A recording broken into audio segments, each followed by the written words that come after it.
Praise lord. ప్రభు నామం పేరిట అందరికీ వందనాలు చెల్లిస్తున్నాము.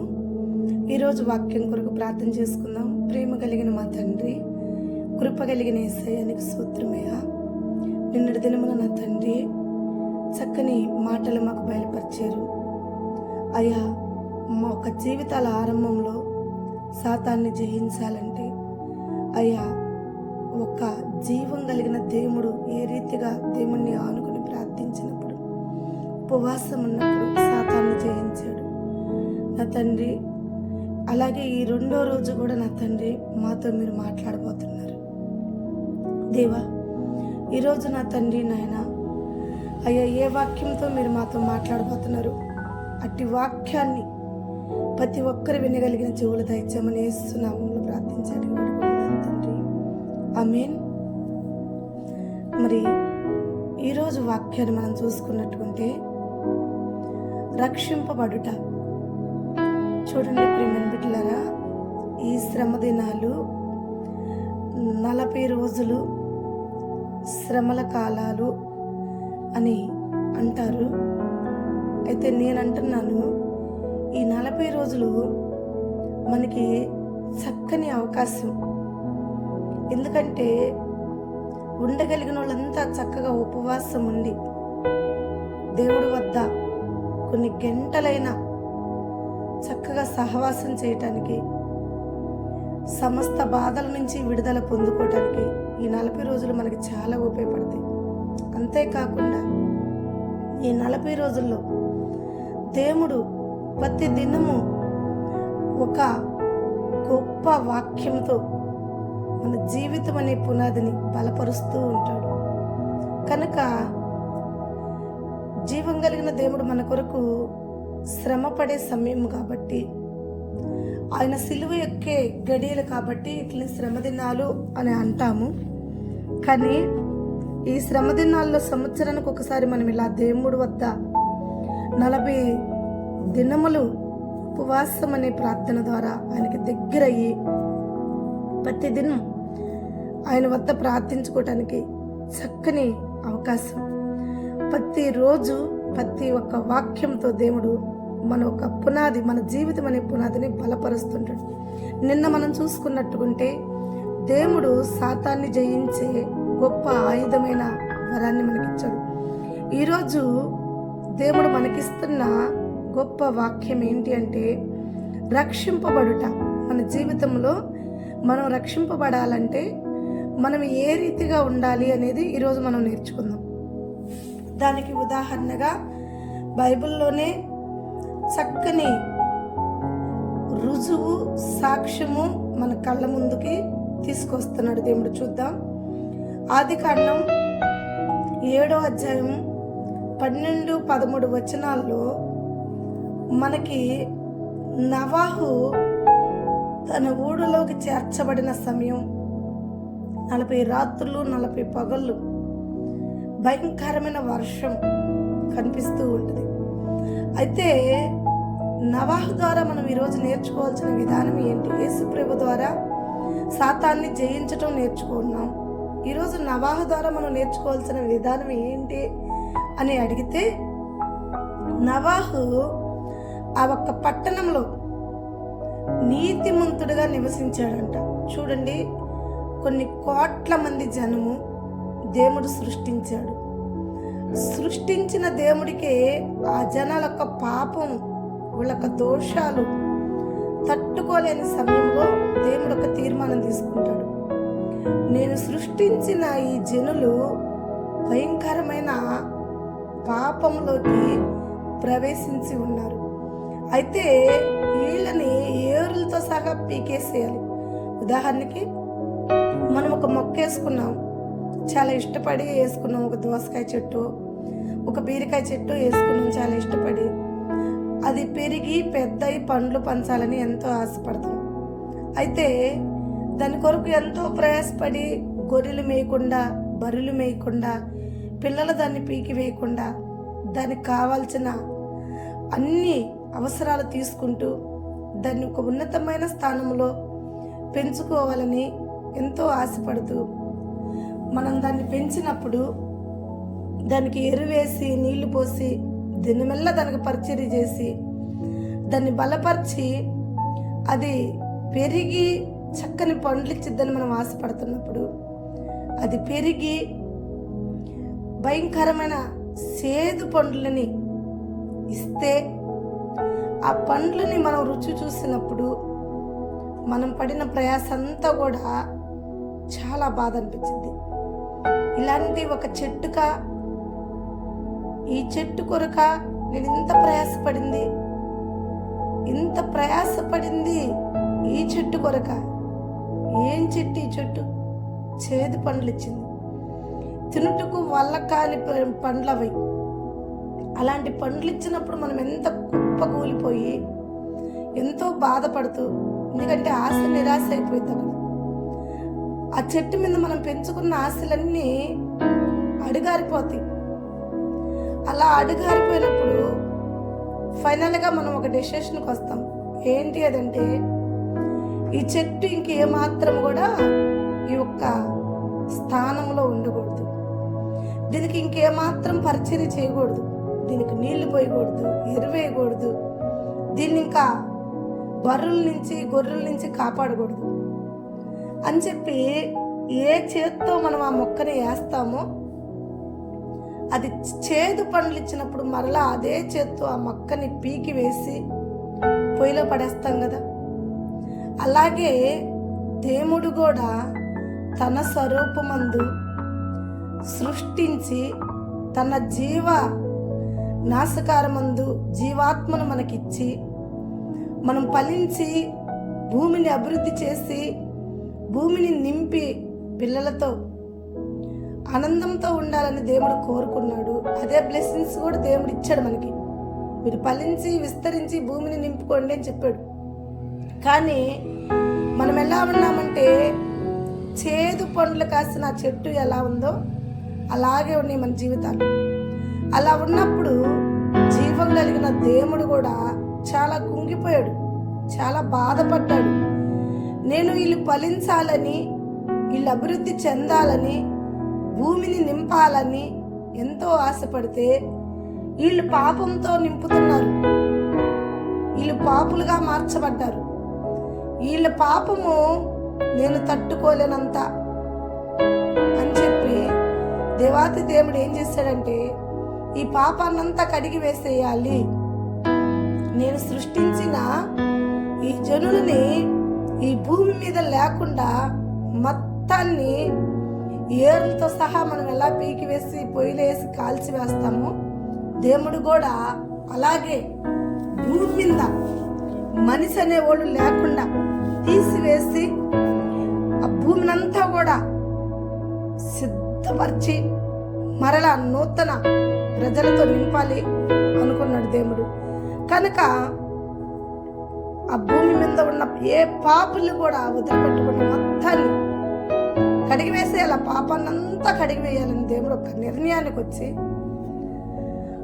భయంకరమైన వర్షాన్ని భూమి మీదకి పంపిస్తే గాని వాళ్ళు కట్టుకున్న ఇల్లులు, వాళ్ళు చేసిన ఈ పాపమంతా కడిగివేయదని చెప్పి దేవుడు భూమి వైపు చూసినప్పుడు ఆ భూమి మీద ఆ పాపులందరితో పాటు ఒక్క నీతిమంతుడు కనపడ్డాడంట. ఆ ఒక్క నీతిమంతుడు ఎవరో కాదు, నోవహు. దేవుడితో కలిసి నడుస్తున్నాడు, దేవుడితో కలిసి సహవాసంలో ఎదుగుతున్నాడు. కనుక అతడు ఏమయ్యాడు? నీతిమంతుడు అనబడ్డాడు. ఆ పాపులతో నడవట్లేదు. భయంకరమైన చుట్టూ గంజాయి మొక్కలు లాంటి పాపులు, కానీ ఈయన తులసి మొక్క వలె పరిశుద్ధంగా ఉన్నాడు. అతని నీతిని ఎప్పుడు కూడా విడిచిపెట్టాల. పాపులతో అంత సహవాసం చేస్తున్నప్పుడు కూడా అతనుకున్న ఒక నీతిని విడిచిపెట్టాల. ఈరోజు మనం కూడా దేవుడి దృష్టికి నీతిమంతులుగా ఉండాలని దేవుడు ఈ మాటలు మన ముందుకు తీసుకొస్తున్నాడు. మన చుట్టూ పాపులే ఉంటారు, మన చుట్టూ అన్యాయస్తులే ఉంటారు, మన చుట్టూ అనేక మోసగాళ్ళు ఉంటారు. కానీ వాళ్ళ వలె మనం జీవించకూడదు. ఎందుకంటే దేవుడు ఒక దినమున వాళ్ళకి తీర్పు ఉంది. ఆ తీర్పులోకి మనం పోకుండా ఉండాలి అంటే నవాహులాగా ఉండమని దేవుడు మనతో చెప్తున్నాడు. ఎవరు ఎలా ఉన్నా, ఎవరు ఎలా నడిచినా మన నడక మాత్రం జీవం కలిగిన దేవుడి వైపై ఉండాలి. మన ప్రయాణం అంతా దేవుడితో కలిసి ఉండాలి. మన సహవాసం అంతా జీవం కలిగిన దేవుడితో కలిసి ఉండాలి. ఆ సహవాసంలో మనం ఉండగలిగితే, నవాహును చూసిన దేవుడు అంత భయంకరమైన పాపంలో, భయంకరమైన పాపుల మధ్య, వాళ్ళ మధ్య నీతిమంతుడుగా నవాహు కనపడ్డాడు దేవుడి కళ్ళకంటే. నవాహు ఒక గొప్పతనం ఏమి లేదట. అతను నీతిమంతుడుగా ఉన్నాడంటే అతను ఒక హృదయము దేవుడి వైపే ఉంది, లోకం వైపు లేదు. కనుక నవాహు దేవుడి దృష్టికి అంగీకారంగా ఉన్నాడు కాబట్టి స్వయంగా దేవుడే నవాహుతో చెప్పాడు, ఈ భయంకరమైన వర్షంలో ఈ పాపులందరినీ నేను కడిగి వేస్తున్నా, మొత్తాన్ని కొట్టి వేస్తున్నా.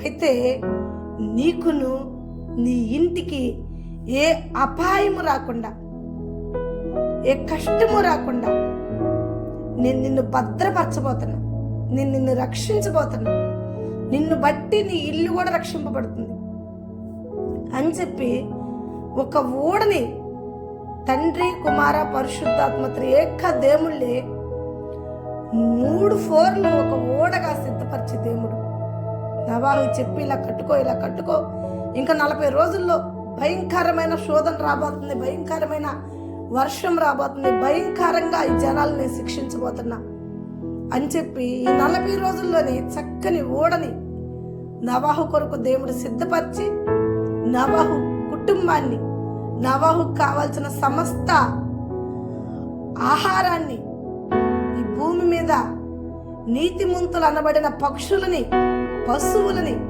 నవాహు ఏటినైతే ఊళ్ళోకి చేర్చాడు, వాటన్నిటికి కూడా అంతలా భయంకరమైన వర్షంలో కూడా అంత భయంకరంగా మరణాలు, బయట వేదన, అవి ఏ కూడా నవాహు చెవులు పడనీయకుండా, అవే కూడా నవాహు కంట పడనీయకుండా నవాహు ఒక కుటుంబాన్ని ఆ ఓడలో రక్షించాడు దేవుడు, భద్రపరిచాడు. ప్రియమైన బిడ్డ, ఈరోజు దేవుడు నీకు ఇస్తున్న వాక్యం ఏంటో తెలుసా? ఎన్నో శ్రమలుని, ఎన్నో కష్టాలుని, ఎన్నో తెగుళ్ళుని, ఎందరో శత్రువులు ఉంటారు.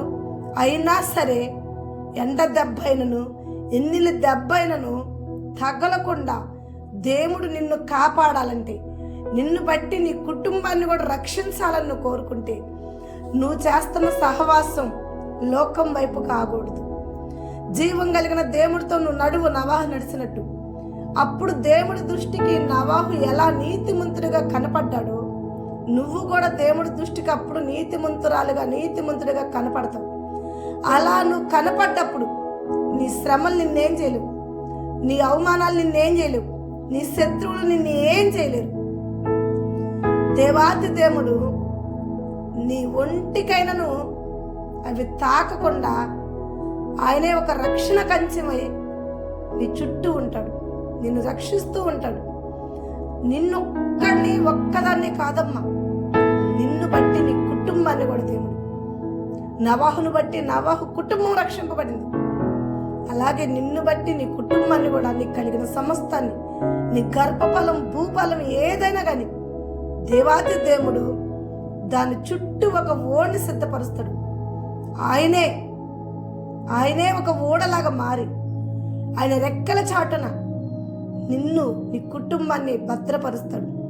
ప్రియమైన బిడ్డ, ఈరోజు నవాహు ఒక కుటుంబాన్ని మనం చూసుకుంటే, చరిత్రలో నవాహు కుటుంబం నిలిచిపోయింది. ఎందుకంటే అంత భయంకరమైన వర్షం, 40 రాత్రులు, 40 పొగళ్ళు, పెద్ద పెద్ద మేడలు పోయినాయి, పెద్ద పెద్ద చెట్లు పోయినాయి, పెద్ద పెద్ద బిల్డింగులు పోయినాయి, అన్ని పోయినాయి. కానీ ఆ చిన్న ఓడలో దానుకున్న నవాహుకి, నవాహు భార్యకి, నవాహు కొడుకులకి, కోడళ్ళకి మాత్రం, అందులో ఉన్న పక్షులకి, జంతువులకు మాత్రం ఏ అపాయము రాకుండా దేవుడు కాపాడాడు. ఈరోజు దేవుడు రెక్కల చాటున మనం ఉంటే, దేవుడు రెక్కల నీడలో మనం ఉంటే, ఆయన రా అని పిలిచినప్పుడు ఆయన వద్ద మనం చేర్చబడితే, నోవాహు చేర్చబడ్డాడు. నోవాహు దేవుడు ఓడలో చేర్చబడ్డాడు కాబట్టి అతని కుటుంబము ఎలాంటి ఇబ్బందులు లేకుండా రక్షింపబడింది. ఈరోజు కూడా మనం ఆయన సన్నిధిలో చేర్చబడాలి, ఆయన సహవాసంలో చేర్చబడాలి. అలా మనం చేర్చబడ్డప్పుడు ఏ అపాయము దేవుడు మన వద్దకి రానివ్వడు. ఎందుకంటే దేవుడు వాగ్దానం ఉంది, నేను కాపాడే నా ప్రజల కొరకు నేను కొనకక నిద్రపోక దివారాత్రులు నా రక్షణ వారి చుట్టూ కంచి వలె ఉంటుందని చెప్తున్నాడు దేవుడు. ఆ రక్షణ నీకు ఉండాలా? నోవాహు రక్షింపబడ్డట్టు నువ్వు రక్షింపబడాలనుకుంటున్నావా? నోవాహు తన కుటుంబాన్ని రక్షించుకున్నట్టు నువ్వు రక్షించుకోవాలని కోరుకుంటున్నావా? అయితే ఈ వాక్యాన్ని ఎత్తిపట్టి ప్రార్థించుకో. ఈ రెండో రోజు, ఈ ఒక లెంట్ డేస్ రెండో రోజు, ఈ శ్రమల కాలంలో మనం ఈ ఉపవాస ప్రార్థనలో గడుపుతున్నాం కదా, దేవుడితో గడుపు, దేవుడి వద్ద ప్రార్థించు. ఈ 40 రోజులు నీకు చాలా ఉపయోగపడతాయి. అవి నువ్వు ఉపయోగించుకో, వీటిని వ్యర్థం చేసుకోక నువ్వు ఉపయోగించుకునే దాన్ని బట్టి ఈ 40 రోజులు నీకు దీవెనగా. నేను చెప్పాను, ఇవి మనకి పునాది. మన జీవిత కాలం అంతా, మన ఆయుష్ కాలం అంతా కూడా మనల్ని స్థిరపరచబోతున్న పునాది. ఈ పునాదిలో రోజు ఒక రాయి, 40 రోజులు 40 రాళ్ళు ఇస్తున్నాడు దేవుడు. ఈ 40 రాళ్ళు 40 వాక్యాలు. ఈ 40 వాక్యాలు మన స్థితిగతులు మార్చబోతున్నాయి, మన జీవితాలను కట్టబోతున్నాయి, మనల్ని సరిచేయబోతున్నాడు దేవుడు. నిన్నటి దినమున సాతాన్ని జయించాం. ఈ దినమున భయంకరమైన వర్షాన్ని, మనకి ఏ అపాయం రాకుండా దేవుడు నీడలో మనము నివసించుటకు దేవుడి వాక్యాన్ని మన వద్దకు పంపించాడు. కనుక ఈ వాక్యాన్ని ఎత్తిపట్టి ప్రార్థించుకో. తప్పకుండా నీవు నీ ఇంటి వారు రక్షింపబడాలని నువ్వు ఆసక్తి కలిగి ఉండి నోవాహు వలె దేవుడితో నడువు. తప్పకుండా దేవుడితో నువ్వు నడిచినప్పుడు దేవుడే సాక్ష్యం ఇస్తాడు. మనుషులు సాక్ష్యం అవసరం లేదు. మనుషులు నిన్ను నిందించిన, మనుషులు నిన్ను ఎక్కిరించిన, మనుషులు నిన్ను అవమానపరిచిన, మనుషులు నిన్ను కుంగదీయాలని చూసినా భయపడద్దు. ఎందుకంటే నోవాహు అప్పటి వరకు ఒక వెర్రివాడు అనుకున్నారు జనమంతా. ఈ ఎర్రివాడు ఈ సమయంలో ఈ ఓడ సిద్ధపరచుకుంటున్నాడు ఎందుకు అనుకున్నారు. కానీ నోవాహు వెర్రివాడు కాదు, దేవుడు చిత్తానుసారుడే.